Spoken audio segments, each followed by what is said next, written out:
Hello guys, நான் உங்கள் pen Tamil வெறியன். இன்றைக்கி வந்துட்டு நாங்கள் எங்கள் அம்மாவுக்காக ஹெல்ப் பண்ணுறோம். எங்கள் அம்மா வந்துட்டு எங்களுக்கு ஷவர்மா செஞ்சு தரேன்னு சொல்லியிருக்காங்க. அதை எப்படி செய்கிறோன்னு வாங்க பார்க்கலாம். முதல்ல சப்பாத்தி மாவு எடுத்துகிட்டு நல்லா பிசைஞ்சிட்டு, அதுக்கப்புறம் அதை வந்து தோசைக்கல்லில் போட்டு நல்லா திருப்பி எடுத்துட்டோம். நல்லா ஃப்ரை ஆனதுக்கப்புறம் சில்லியை பொரிக்க ஆரம்பிச்சிட்டோம். சில்லி பொரிச்சிட்டு இருக்கும்போது மயோனஸ் செய்யணும்ல, மயோனஸும் செய்ய ஆரம்பிச்சிட்டோம். அது எப்படின்னா, ஒரு 2 வரமிளகா, அதுக்கப்புறம் கொஞ்சம் பூண்டு, அதுக்கப்புறம் 2 முட்டை. அதை வந்துட்டு முட்டையை நல்லா அரிஞ்சு போட்டுட்டு 2 முட்டையும் அரிஞ்சு போட்டுட்டு நல்லா மிக்ஸி எடுத்து கரகரன்னு அரைக்க ஆரம்பிச்சிட்டோம்.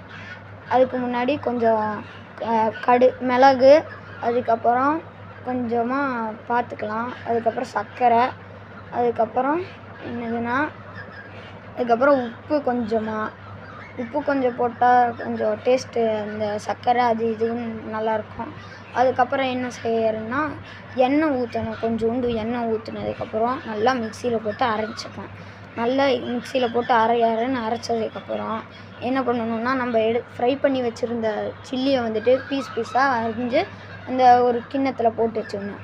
அதுக்கப்புறம் அதுக்கு மேலே முட்டைக்கோசு அரிஞ்சு வச்சுட்டு, அதுக்கப்புறம் வந்துட்டு நம்ம ரெடி பண்ணியிருந்த அந்த மயோனஸை வந்துட்டு நல்லா ஊற்றி அது எல்லாத்தையும் போட்டதுக்கப்புறம் நல்லா கலரணும். நல்லா கிண்டினதுக்கப்புறம் என்ன ஆகுதுன்னு பார்க்கலாம். அதுக்கப்புறம் நல்லா கிண்டணும். இந்த கிண்டுற கேப்பெல்லாம் நீங்கள் என்ன பண்ணுறீங்கன்னா, லைக், ஷேர், சப்ஸ்கிரைப் பண்ணிடுங்க. அதுக்கப்புறம் வந்துட்டு சப்பாத்தி எடுத்துகிட்டு ஒரு தட்டில் போட்டுட்டு அதுக்கு மேலே நம்ம கிண்டி வச்சுருந்த அதை தூக்கி அப்படியே ஒரு சைடாக போட்டு நல்லா கொஞ்சம் நிறையவே போட்டுட்டு நல்லா தட்டி விட்டுருணும். நல்லா தட்டி விட்டதுக்கப்புறம் அதுக்கப்புறம் நல்லா மடிச்சிடலாம். 2 சைடும் மடித்து விட்டுட்டு அந்த சைடு எடுத்து அப்படியே மடிக்க ஆரம்பிச்சிடலாம்.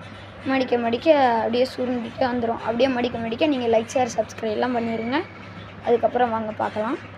அதுக்கப்புறம் நல்லா சுருட்டிட்டு அதுக்கப்புறம் இப்போ பார்த்தா இப்படி தான் இருக்கும்.